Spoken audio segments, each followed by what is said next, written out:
But when it's all said and done,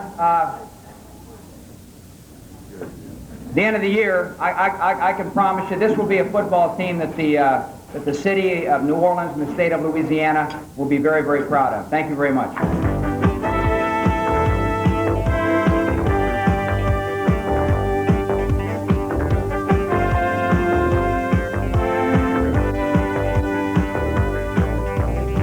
The Jim Mora Show with your host, Larry Matson. Thank you, and hello again, everyone. Welcome to this final Jim Mora Show for this season. Well, as you know, the Saints finished 12-4 during the year, 9 straight wins during the regular season, losing to Minnesota in a playoff game. Jim Mora will be along shortly to look back over that '87 season, the best ever in Saints history, a season that produced the NFL Coach of the Year, 5 Pro Bowl players, and more importantly, a playoff berth and hope for '88. We'll be right back with the Jim Mora Show right after this.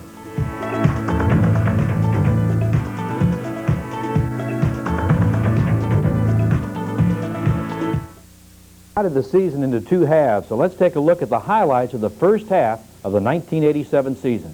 The Saints opened the 1987 season hosting the defending AFC Central Division champion Cleveland Browns. The date, September 13th, in the Dome. Bobby Hebert edged Dave Wilson for the starting quarterback position after a 3-1 preseason, with both performing well.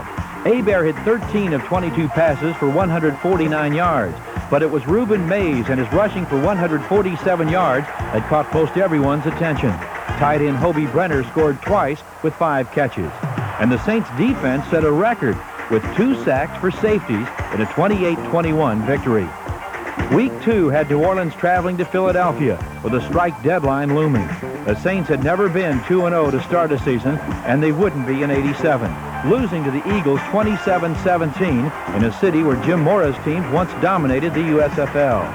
The Saints had led 10-0 in the first quarter, but Reuben Mays was held to just 20 yards in 13 carries, as the Saints converted only 2 of 15 third downs.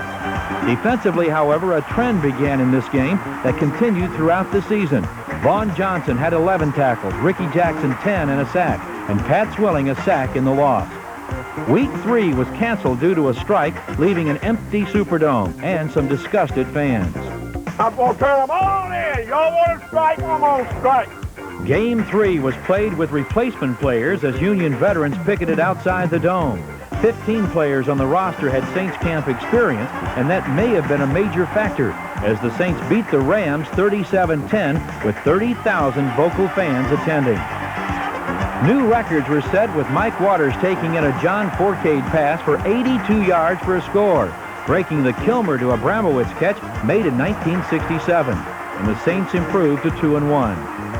The strike continued another week as the Saints traveled to St. Louis looking to grab the lead in the NFC West.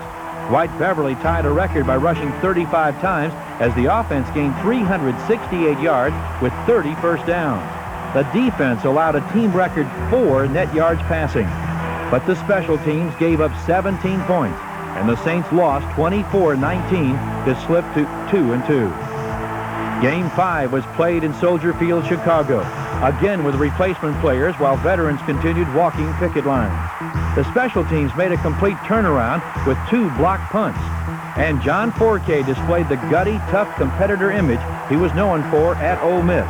The Saints improved to 3-2, overcoming a 17-3 deficit and winning 19-17 with 4 Florian Kemp field goals. Game 6 marked the return of the Union Strikers, with the Saints hosting the San Francisco 49ers. This game marked the now famous no more woulda, coulda, shoulda speech that Jim Mora made to the media following the 24-22 loss to the Niners. Morton Anderson kicked 5 field goals. The first was his 100th in the NFL and officially made him the all-time efficiency leader in the league. But it was his miss from 52 with 7 seconds left that left Saints fans saying, we coulda, we shoulda, etc. Game 7, and the Saints start a 3-game road swing through the NFC West, beginning with the Atlanta Falcons. And little did we know the beginning of a 9-game winning streak, and the best in the NFL in '87. The defense came up with 5 interceptions by 5 different backs. Reuben Mays ran for 112 yards. Dalton Hilliard ran for 63 more and 2 touchdowns as the Saints rolled up 410 net yards and dominated time of possession in a 38-0 victory. Game 8, normally the halfway mark in the season, found the Saints at 4-3 and facing the Rams in Anaheim in a critical NFC West contest. The Rams had traded All-Pro running back Eric Dickerson, but still had former Heisman winner Charles White. And the Saints had Dalton Hilliard, who accounted for 45% of the total offensive production. Hilliard was brilliant, rushing for 92 yards, catching 4 passes for 84, including a 38-yard touchdown, and throwing a touchdown pass to John Tice. The Saints improved to 5-3 with a 31-14 win in the Big A over L.A. Well, Jim Mora is back from San Francisco, back with being with Brent Musburger at halftime of the big playoff game out there, and back to being on the show for the final time in 87-88 for right now. Well, it's good to be back, Larry. I had a good trip out there, but it's always nice to get back to New Orleans. Yeah, it's kind of nice. I guess you got the experience working with me now, and you were ready for Brent Musburger. Well, that was kind of a letdown after working with you, you know. It was, I guess, an inauspicious start for the 88 or 87 season. Here we are in 88, but looking at that playoff game with the Vikings out there in San Francisco, did that make you feel any better at all with the fact that the Vikings played so well and showed that it wasn't just a big weekend for them when they beat the Saints, that they did knock off the best team? Yeah, a little bit. Yeah, we knew going into our game that they were a good football team, very talented football team, and I knew before the game against San Francisco that they were going to play well. I picked San Francisco to win the football game, but I thought it would be a close game, and it didn't surprise me that Minnesota won. It surprised me a little bit that they won so easily and that they dominated so much, but it just indicates to me again how talented I think they are, and what a good football team I think they are. Looking back at the first half highlights that we've just seen, it wasn't a great start. It was an even mediocre start. At one point in the season, you said, we're not good enough to be a playoff team. We're not good enough to beat people like San Francisco. And I think when you came out and talked to the media, that was the woulda, coulda, shoulda speech. And things did change, as we'll see in the second half. But at that point, you really felt that this team had a long way to go. Well, I didn't think they had a long way to go. I felt like we had a ways to go, though, which we did at that point. I mean, we were 3-3 when I said that. And we'd lost to San Francisco, and we'd lost to Cleveland, or not to Cleveland, but to Philadelphia with our non-strike group with the regular guys. So, and we'd beaten one team. We'd beaten the Browns, which was a good football team. But people had said things like, well, we were close. Well, if this would have happened, this woulda, coulda, shoulda stuff. And some people had been asking me questions about, is this a playoff caliber team? And the thing that bothered me so much is that they're talking about a team that had never had a winning year in 20 years.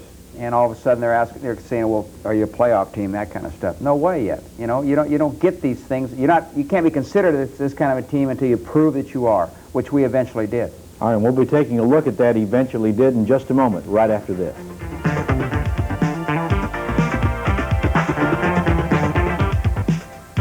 Of the season, there was 3 consecutive road games on the road at the NFC West teams. Do you have any say in the scheduling at all? In other words, next year, this 88 season, you've got 4 West Coast trips. Could be back-to-back.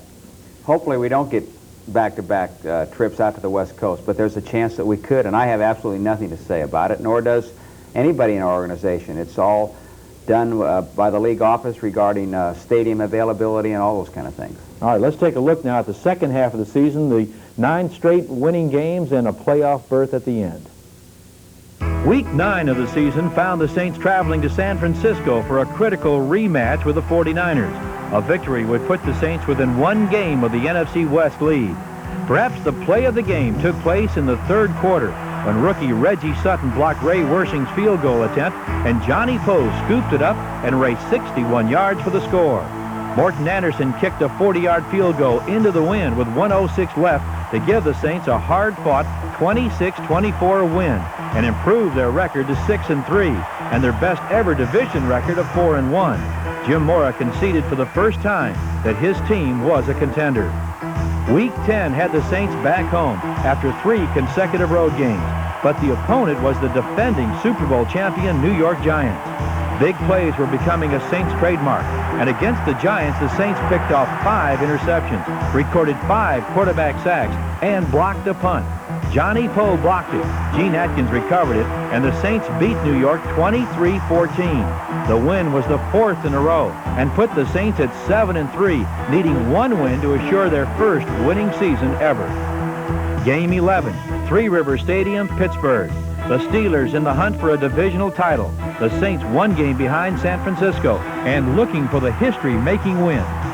2 goal line stands by the Saints defense highlighted the stirring 20-16 heart-thumping victory and improved their record to 8-3 by extending their winning streak to 5. With 10 seconds remaining in the game, the Steelers faced a 1st and goal at the 3, and Pat Swilling broke through to sack Mark Malone.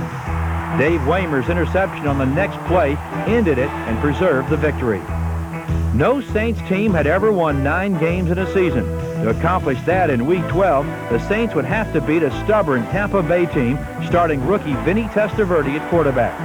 The Saints defense quickly recovered 2 early Testaverde fumbles to get the offense off to a 14-0 start. Bobby Hebert had his best day as a Saint with 255 yards passing and 2 touchdowns, hitting 9 different receivers.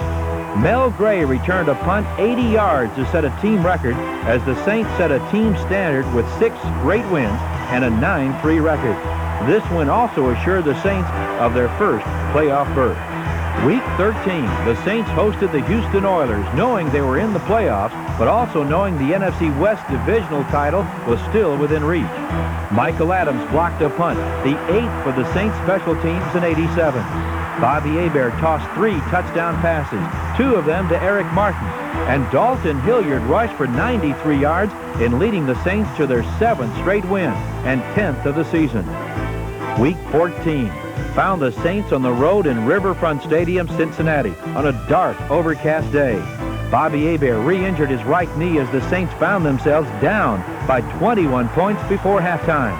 Dave Wilson completed 9 of 15 passes for 160 yards as he guided the black and gold back to victory in their best comeback ever. The victory, 41-24, extended their win streak to 8 and improved their record to 11-3. The final week of the regular season, Game 15, and the NFC West crown still possible as the Saints hosted Green Bay. The Packers jumped out to a quick 14-3 lead, but the Saints came right back when Dalton Hilliard weaved his way 74 yards with this kickoff return, helping set up the go-ahead touchdown. Ricky Jackson led the defense with 11 tackles, while Sam Mills and Bruce Clark recovered fumbles. The win, 33-24, was a record 9th in a row and had the Saints at 12-3, second best record in the NFL, just a game behind San Francisco. The wild card playoff game, the first ever in Saints history and the first ever in the Superdome. The Minnesota Vikings traveled south with an 8-7 record, but 3 of those losses took place during the replacement game. The Saints kicked off and quickly took command with a sack and a fumble recovery on the first 2 plays of the game. But an 84-yard punt return by Anthony Carter gave the Vikings a 10-3 lead as they went on to win 44-10 and advance to the divisional round against San Francisco. The Saints finished 12-4 for the year and had fans already looking toward the '88 season. Welcome back to the show, and welcome back with Jim Mora. Do any of the wins stand out as the biggest? The 8th was a winning season. The 9th was the first ever for a Saints team. Do they stand out? Or? Oh, yeah, those stand out, Larry, a lot. They're all important games. And, you know, just the first one, after losing to San Francisco here, the one that started the streak, San Francisco, then going out, Atlanta, and then going out and beating L.A. But I think if I had to pick 2 successive weeks, it was beating San Francisco and San Francisco, and then coming back home and beating the defending world champion Giants here. I felt like those 2 wins were probably the big wins or the key wins of the streak. Gave you the confidence to know you can beat the best. Right. And the players believed that. The coaching staff, I think, always believed it, but sometimes they don't always go together. And now, at that point, you had both the coaches and the players believing it. Right. Our guys really felt like they could play with anybody and beat anybody. And that confidence thing is so important. You know, what you feel upstairs is so important. And this team needed confidence. This organization needs confidence.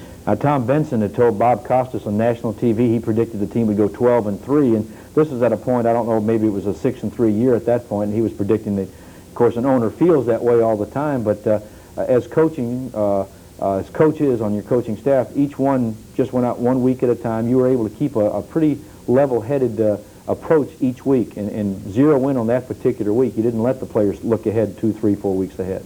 Well, this is something I believe in. I don't think you can do that in this league, because if you do, you're going to get knocked off some week, because anybody can do it to you. Everybody's got good players, and they work hard, and they have good coaches. So I've tried to sell that approach to our football team. It's something I believe in. It's something I think is essential to having a good football team, and they did a good job of it. Our players did a good job of it. Personally, you've won the Coach of the Year now in the USFL and the NFL. That had to be somewhat gratifying, even though you did lose in the playoffs. You made it to the playoffs. You did have a great year looking back at it now, and I know personally you don't look at the awards and presentations and all that sort of thing, but you had to feel pretty good that you had won that award. It's a nice award, and I'm happy that I was able to win it. It's a reflection on the whole organization, because a lot of people go into had contributed to the success that our football team had this year, and that's what got me that award, because we won a lot of games and got into the playoffs. But you have to, I wish I could share it with our players and our coaching staff, because they're the ones that did such a super job. All right, we'll be back with more on the Jim Mora Show right after this. I predicted at the beginning of the season that we were going to have a winning season, that we were going to, this was the year of history. To believe, but this is our 24th show for this season, and we couldn't possibly show you everything we did during those 24 shows, but we do have a brief look back of the Jim Mora Show 87. It has been an interesting year for the crew of the Jim Mora Show, beginning with the special Draft Day show last spring, taped before a live studio audience. We traveled to Portland, Oregon during the summer to attend the Brock Brothers football camp. It was there we featured the camp and the 5 Brock brothers for the Jim Mora Show. During the season, we attended every Saints game, home and away, to bring the inside story home to our audience. During Thanksgiving, we visited Tom Benson and his family on his Texas ranch outside San Antonio to learn more about the Saints owner away from the office and away from the chaos of the Superdome. Last week, we had huddles draw out our Super Bowl trip for 2 winner out of 2,500 cards sent in during the season. Then we went to Marrero, to the home of Anna Mae Mitchell, to present her with Saints souvenirs and the grand prize. Tell us what happened when you heard your name read on the air that you had just won the trip. Truthfully? Truthfully. When they said Anna, I listened, and I had just told my son I didn't want to win it because the Saints weren't playing in it. And then by the time they got to Mitchell, well, then I just went to hysterics. I was laughing, really. You can win on the Jim Mora Show then. Yes, you can. You made a believe of me. And it was a real treat to be there with Anna Mae, and she really is a Saints fan. That Saints fever is really caught on. Winning brings the best out of everybody, I guess. Well, I wish I could tell Anna, for Anna Mae's sake and our sake, I wish she could come out there and watch us play in that game. That would be great. That would. You're going to be coaching in the Senior Bowl in Mobile. This gives you an opportunity to really get first-hand knowledge of a lot of outstanding college players. Yeah, you get to see them on the field, you get to work with them, plus you get to see them off the field, too, so it gives you a real thorough idea of what kind of people they are and what kind of players they are. We're looking forward to it, Larry. Your whole staff will be there as the coach for the South team. Right. We'll coach the South team, the Seahawks coach the North team. All right. Well, we'll look forward to that, and we'll look forward to seeing you in just a moment, because we've got more to come on the Jim Mora Show right after this.